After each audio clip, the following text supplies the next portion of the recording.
Welkom by die Bybel aan die Woord, dag 2 in ons reeks, waarin ons die Bybel self laat vertel oor die opstanding van Jesus Christus. Vandag lees ons uit Johannes 20 vers 11 tot 18, waar die opgestane Jesus Maria by die naam roep. Die opstanding is nie net 'n groot historiese feit nie, dit is ook die ontmoeting van die lewende Christus met gebroke mense. In hierdie gedeelte staan Maria by die graf en huil, maar die opgestane Here roep haar by die naam. Kom ons lees Johannes 20 vers 11 tot 18. Maar Maria het buite by die graf bly staan en huil.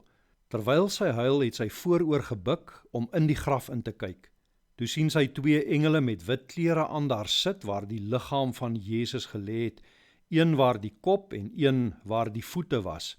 Hulle vra toe vir haar: "Mevrou, waarom huil jy?"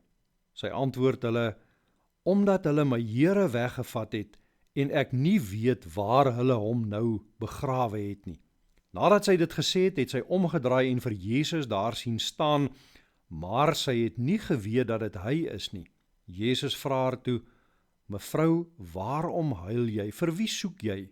Sy het gedink dit is die tuinopsigter en sy het vir hom gesê: "Meneer, as u hom weggevat het, sê vir my waar u hom begrawe het en ek sal hom daar gaan haal."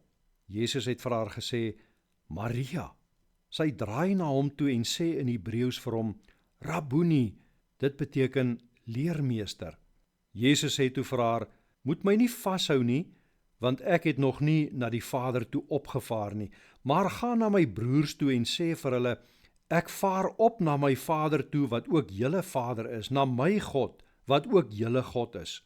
Maria Magdalena het toe vir die disippels gaan sê: "Ek het die Here gesien," en sy het ook vertel wat hy vir haar gesê het.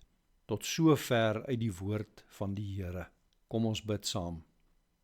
Here Jesus, u ken elkeen van u skape en u roep elkeen van hulle by die naam. Laat ons dan ook u stem hoor en u as die lewende Here herken. Amen.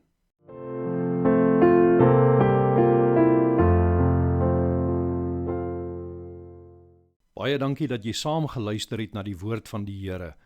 Word nou saam met ons 'n draer van die goeie nuus van Jesus Christus en deel hierdie opname met iemand vir wie dit ook moontlik iets mag beteken. Teken gerus in op Gelowig op Pad op Facebook, WhatsApp channels, YouTube, Spotify of TikTok as jy na die res van die reeks en ander boodskappe wil luister. Vrede vir jou.